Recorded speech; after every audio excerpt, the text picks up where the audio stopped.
Bog klinci, ja sam Sanja Pilić, književnica za djecu i evo izašla je nova Maša, Maša i maškare. Jako se veselim toj knjizi jer sam kao mala voljela maškare, a voljela sam i ići u Samobor i onda sam sve to strpala u ovu jednu slatku malu Mašu koju je inače ilustrirao jedan jako dobar slikar, zove se Niko Bar.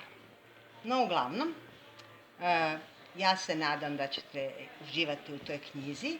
Hvala vam što inače čitate i volite moje Maše, a Maša je nastala na osnovu moje unuke Maše. Tako mi pisci vam često puta ništa baš previše ne izmišljamo, nego uzmemo iz života neke likove i onda o njima se raspišemo.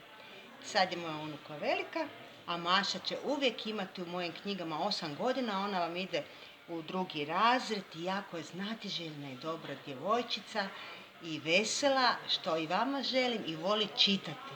A čitanje je jako, jako važno. Da. Tako da se veselim što je evo Maša u mom naručju, a nadam se da ćete i vi uskoro čitati.